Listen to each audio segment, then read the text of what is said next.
Question number 2. Sum of some terms of the GP is 315 and whose first term in the common ratio is 5 and 2 respectively. Find the last term and the number of terms. देखो class. It's very clear जो हमें sum दिया हुआ है. Sum is कितना दिया है? 2. 315. Sum is 315. Of some term है यानी पता नहीं भैया कितने terms का sum है. First term is 5. and common ratio is 2. आप Sn का फॉर्मूला लगा दो. A r की पावर n minus 1 अपॉन में r minus 1. This is your Sn. A 1 is 2 minus 1 में 1 ही आएगा तो खत्म हो गए. 5 यहाँ पे 315 को 5 6 30 5 3 15 63 minus 1 इधर आके 64 हो जाएगा and 2 की पावर 6 64 को भी हम यहाँ पर नहीं कुछ मत लिखो and तो आपके पास यहाँ लिखना था और n आ गया आपका 6. अब अगर n 6 है तो यानी कि टोटल नंबर ऑफ टर्म्स कितनी है 6. तो बस a n नहीं निकाल सकते आप a r की पावर n minus 1 बोलो that is the last term. और क्या बोला इसने बताओ और क्या फाइंड करना है बताओ. क्या ये डिफिकल्ट था? नो करते रहते हो जब अभी बोला कर दो तो हुआ नहीं किसी से. Question number 3. The first term of the GP is 1. The sum of third and the fifth term is 90. Find the common ratio. Class क्या एक बार बोलना Nandini. The first term of a GP is 1. The sum of the third term and fifth term is 90. Find the common ratio. So class it's super duper easy. A3 but I should write a r की power 2. A5 a r की power 4. What should I take common from there is a r square. That will be 1 plus. Now your a is 1.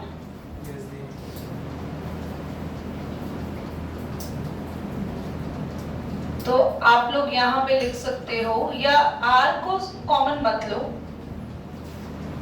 या ले लो. तो आपके पास आया r square 90. ये ऐसे क्यों आ रहा है देखना एक बार. हमें क्वेश्चन में कुछ और गिवन है. फर्स्ट टर्म 1 है, sum of third and fifth term 90. बस ये दिया है ना. क्या गलत हो रहा है हम लोगों से यहाँ पे. r की पावर्स तो ऐड होगी नहीं. अच्छा हाँ देखो बच्चों आप ना इसे क्वाड्रेटिक बना सकते हो. r की पावर 4 r स्क्वायर माइनस 90 इधर ले आओ बच्चों. r की स्क्वायर को आप x लेट कर लेना तो यहाँ हो जाएगा x स्क्वायर. क्या क्वाड्रेटिक इक्वेशन आप सॉल्व करके x निकाल सकते हैं और जो x की दो वैल्यूज आएंगी that will be the value. जो भी x की वैल्यू आएंगी आप निकालो मुझे बताना देना आप सॉल्व करेंगे. नोट करो आज आ जाओ. Question number 4 miscellaneous exercise is going on. Let the three numbers, let the numbers करो सिर्फ. चलो कोई बात नहीं. नंबर्स को A B C मान ली. If they are in A, let the three numbers A B C are in GP. हमने GP में 3 नंबर्स को लेट कर लिया. ओके और इन तीनों का सम हमें कितना दे रखा है बोलो 56. इतनी बातें क्लियर हो गई. क्वेश्चन ने बोला अगर फर्स्ट में से कितना माइनस करेंगे अकॉर्डिंग टू क्वेश्चन. अगर आप फर्स्ट में से 1 माइनस करो 1 is subtracted by 1 मत लिखना इक्वल तीनों नंबर बता दो. 1 comma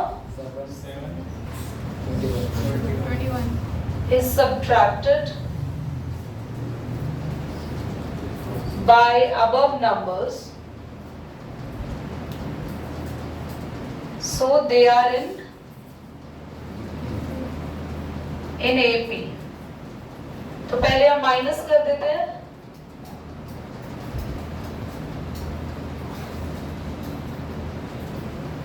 बच्चों आपको याद है अगर कोई भी 3 नंबर एपी में होते थे तो क्या होता था? बीच वाले का डबल, सो बीच वाले का डबल बाकी दोनों के सम के इक्वल होता है। रिमेंबर है ना? जिनको नहीं आता वो ऐसे समझो, ये 2 4 6 किसमें एपी में है? कॉमन डिफरेंस निकालना, 4 minus 2 is equal to 6 minus 4। Yes और नो बच्चों? अब अगर आपको यहाँ -4 को इधर लेकर आना हो तो क्या हो जाएगा? 4 + 4 -2 उधर ले जाओ, क्या हो जाएगा? तो 4 + 4 क्या हो गया? 4 का डबल। तो आपको यही चीज जो मैं समझा रही थी प्रूव भी करके दिखाई। एपी में हमेशा मिडिल टर्म का डबल बाकी कॉर्नर टर्म्स के सम के इक्वल होता है। क्या मैं यहाँ पर एक बार ब्रैकेट ओपन कर लेते हैं, a + c -1 और -21 माइनस का 22। बच्चों क्या a + c की वैल्यू यहाँ से निकाल सकते हैं? कितना हो जाएगा? Very good, 56 minus b। तो हमने यहां से वैल्यू को फाइंड आउट कर लिया।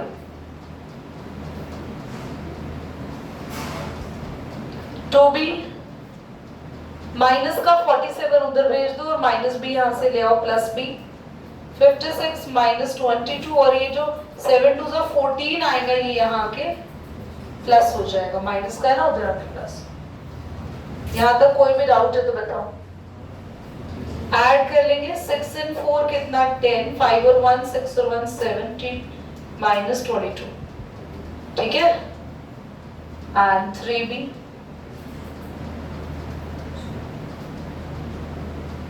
और ये 3 कैंसिल हो गया। b आपके पास कितना आ गया बच्चों? कोई डाउट है तो यहाँ तक बता दो, पक्का?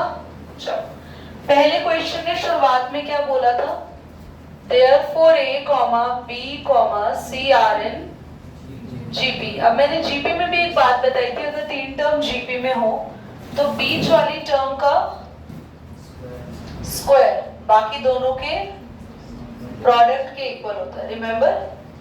तो बच्चों आपको b पता चल चुका है कितना है। अब therefore a + c कितना था बच्चों? हाँ 56 माइनस b। और आपका b कितना आया है? 56 माइनस 16। तो a + c को हम लोग यहाँ लिख दें 40।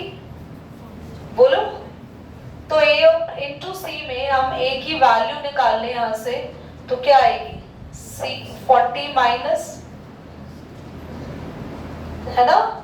हमने क्या किया? हमने एक्चुअली में जो शुरुआत में यहाँ से a + c की वैल्यू निकाली थी उसमें b रख दिया और b रखते ही मेरे पास a + c की क्लियर वैल्यू आ चुकी है। यहाँ से मैंने निकाल लिया a और आप c को अंदर मल्टीप्लाई करेंगे, 16 का square 40c minus c square, यहाँ ले जाओ c स्क्वायर माइनस का 40c। 16 का स्क्वायर कितना होता है बच्चों? 1। 15 का तो आपके पास 225, 16 का 276, 256 पक्का, प्लस का 256। अच्छा अब एक बात बताओ, क्या आप यहाँ पर क्वाड्रेटिक सॉल्व करके c की दो वैल्यूज निकाल सकते हैं? और c की दोनों वैल्यूज को कहाँ पुट करेंगे? a भी आ जाएगा, b आपका पहले ही आ चुका है। क्या क्वेश्चन डिफिकल्ट? c आपके पास क्या क्या आ रहे हैं? C R S एक माइनस 8 32। अच्छा, वाला ले लेंगे, -8 क्यों नहीं लेंगे? क्योंकि वो माइनस है। तो माइनस में टर्म नहीं आ सकती हमारी, ऐसा उसने बोला है कि पॉजिटिव टर्म्स है। तो मैं तो सोच रहा था कि क्या पता कौन सी लेंगे, और पीछे दे रहा हूँ बढ़ते से। तो आप -8 यहाँ पे ले सकते हो, कोई बात नहीं, ठीक है। तो आपके पास देखो a कितना आ जाएगा? 32 रखते हो तो a 8 आ गया। अच्छा -8 ना इसके लिए नहीं ले सकते, देखो अगर आप c को -8 रखते हो ना, हाँ, तो ये a आपके पास ना 48 आ जाता है, जो कि पॉसिबल नहीं होगा। क्यों? क्योंकि a अकेला 48 हो गया और c 16 हो गया, तो इन दोनों को तो मिला के c नहीं b 16 हो गया, तो 48 और 16 मिला के हमारा टोटल सम कितना था तीनों टर्म का, तो इसलिए कैन नॉट बी एक्सेप्टेड। ठीक है, तो हम क्या नहीं ले सकते, c कैन नॉट बी -8। तो आपके पास a भी आ गया, c आपका आपने 32 लिया वो भी आ गया, b भी आ चुका था, दैट इज 16 यहाँ पे। क्लियर? चलो करना एक बार बेटा, बोर्ड रीड। क्वेश्चन नंबर 5 को वेरी इंपॉर्टेंट टैग करो, बहुत ध्यान से समझना। एक जीपी में हमारे पास सम है, टर्म्स है इवन। क्वेश्चन कह रहा है sum of even number of terms is equal to 5 times sum occupying odd places। ये बात ना थोड़ी सी अजीब है, अगर आप ध्यान से समझोगे तो समझ में आएगा। आपके पास A1 से लेके A2, A3 so on, an नहीं है, A2n टर्म्स है। दीदी 2n क्यों बोल रहे हो? 2n का मतलब क्या होता है? 2 का डबल, और 2 का डबल हमेशा क्या कहलाता है? इवन। तो मान के चल रहे हैं यहाँ पे 2 की डबल नंबर ऑफ टर्म्स होगी। ठीक है, अब वो चाहे 4 टर्म हो, चाहे 6 टर्म हो, चाहे 7, मतलब टोटल इनका जो आएगा, मतलब जो टोटल टर्म्स मैंने यहाँ पे लिखी वो ऑड नहीं होगी, दैट इज इवन। ये मैं अपने हाथ पे अभी यहाँ पर मेरी हैबिट है कि I try to solve it है, हम चीटिंग नहीं करते आप लोगों की तरह। हाँ, कल एक बार पॉज करो, कल paper how crazy it is ना। तो हमारे पास कितनी नंबर ऑफ टर्म्स है बच्चों? इवन नंबर ऑफ टर्म्स है, और इवन नंबर ऑफ टर्म्स का सम हम कर रहे हैं, जो कि क्या है 5 times odd number of terms नहीं है, ये 5 टाइम्स होंगे इसी सीरीज की ऑड प्लेसेस पे जो टर्म्स लिखी हुई है उनका सम, यानी A1 प्लस प्लस बोलो सो ऑन an आएगा यहाँ पे। क्योंकि यहाँ अगर मान लो 2n टर्म्स है इवन पे, मतलब यहाँ पर मान लो 40 टर्म है, तो उन 40 में से ऑड प्लेसेस पर कितनी टर्म्स आएंगी? 20 ही तो आएंगी, तो 2n की आधी टर्म्स यहाँ आएंगी। समझ में आ रहा है? 2n-1 हम ये नहीं लिख सकते 2n - 1, नहीं, हम ऐसा मान के चल रहे हैं ये यहाँ पर जो 2n है, ये 2n हमने उस प्लेस को रेफर नहीं किया, हम टोटल टर्म को इंडिकेट कर रहे हैं। हाँ, 2n-1 रखेंगे तो मतलब ऑड प्लेस है ना वो। मेरी बात को समझो, मैं इस 2n को जो बता रही हूँ ना, मैं इस प्लेस को डेजिग्नेट नहीं कर रही कि ये टर्म मेरी 2n टर्म है, मैं ये बताने की कोशिश करूँ यहाँ टोटल टर्म्स कितनी है, और वहां n को ये डेजिग्नेट नहीं करा रही कि वहां an is the last term, n designate the total number of terms. वो इंडिकेट कर रहा है कि यहाँ पे 2n है और यहाँ पे टोटल कितनी है n, हाफ हो गई नंबर ऑफ टर्म्स, क्योंकि यहाँ पे A1 से लेके A2n तक टर्म्स थी, मतलब डबल टर्म है, और वहां पे n इसलिए लिखा क्योंकि इसका मतलब साफ क्लियर हो गया कि यहाँ पर अगर मान लो टर्म्स 40 है तो इधर टर्म्स कितनी होंगी 20, या 100 है तो इधर, क्योंकि उस n से ना हमें बाहर अभी काम पड़ेगा, अभी हम सम का फॉर्मूला लिखेंगे तो, पर अगर हम 2n - 1 लिखते थे तो हमारा फॉर्मूला प्लेस करने में गलती हो जाती। अब इसका सम साफ साफ नजर आ रहा है, कितना होगा s, और ये कितना होगा s, क्योंकि ये टोटल 2n टर्म्स है, डबल इवन ऑड दोनों आ रहा है इसके अंदर, और इसमें खाली इसमें से ऑड टर्म आ रही है। समझ में आ रहा है सभी को? पक्का? चलो, यहाँ पे a क्या है? a ही रह लेगा आपका, देखो रुको, ar square and so on. इसको लिखने की जरूरत नहीं क्योंकि हमारी जरूरी नहीं है, ये लास्ट टर्म है। ठीक है, यहाँ पे क्या लिखे जल्दी बोलो, ar स्क्वायर। बेटा एक बार आराम से डोर को क्लोज करना, पॉज करो। हाँ जी, AR4 and so on. an नहीं लिखना क्योंकि an हमारी लास्ट टर्म नहीं है, वो बस इंडिकेट करने के लिए बैठा है टोटल कितनी टर्म्स है। s2n का फॉर्मूला लगाओ a r की पावर n, क्योंकि r ही तो है कॉमन रेशियो यहाँ पे, अपॉन में, पर यार यहाँ कॉमन रेशियो r नहीं है बच्चों। क्या है यहाँ कॉमन रेशियो, जल्दी बोलो। नहीं, यहाँ कॉमन रेशियो होगा r square. Very good, r की पावर स्क्वायर n माइनस, तो मैंने दोनों जगह r स्क्वायर क्यों लिखा, क्योंकि जो r है वो r नहीं है, वो r स्क्वायर। क्या क्या कैंसिल हो रहा है उसे काट दे। r की power n minus 1, r minus 1, r की पावर 2n माइनस 1, इसको क्या लिख सकते हो?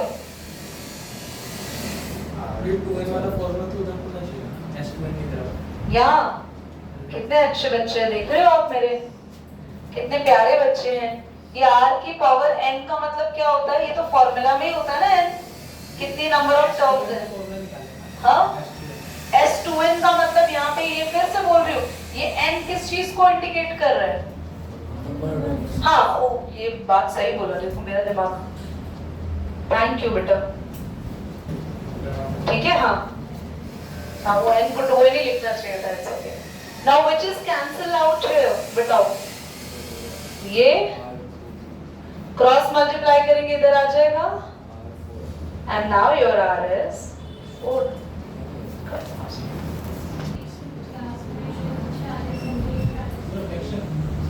If A B C D R and G P, हम इसको उल्टा प्रूव कर रहे हैं, ओके।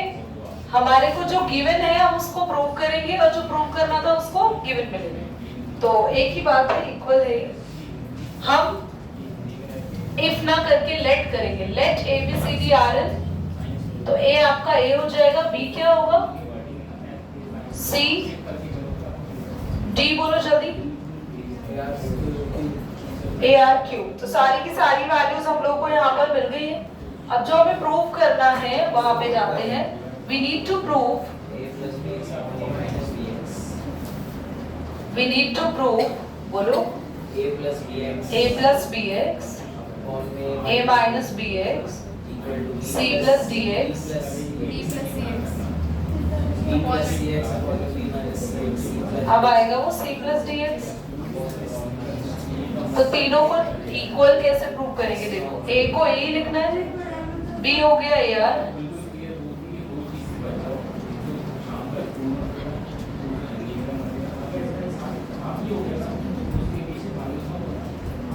मुझे तो ये समझ नहीं आ रहा, जेन्युइनली आप मेरी बात को समझो। कुछ टीचर इसको जो ये उल्टा, मतलब जब नॉर्मल तरीके से कराते हैं, this is being so much lengthy, और आप देखना ये बहुत इजीली प्रूव हो जाएगा। और अगर आप इसको समझो ना, यहाँ पर इस चीज को क्लियरली देखो, बस कॉमन लेना है और आपका प्रूव हो गया। क्या ये सेम आ गया? इसको तो कुछ, इसमें क्या कॉमन ले सकते हो बोलो, यहाँ क्या कॉमन ले सकते हैं, जल्दी बोलो, है ना, यही बच रहा है बेटा, प्लस है ना ऊपर, एक बार चेक करो तो, सारे न्यूमरेटर में प्लस है ना।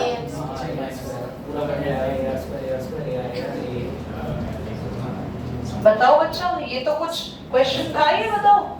तो जितना डेडली लगा था प्रूव किया, हेंस प्रूव्ड कि हमने ये कैसे किया, हमने माना कि अगर ये जीपी में है तो ये सीक्वेंस इक्वल।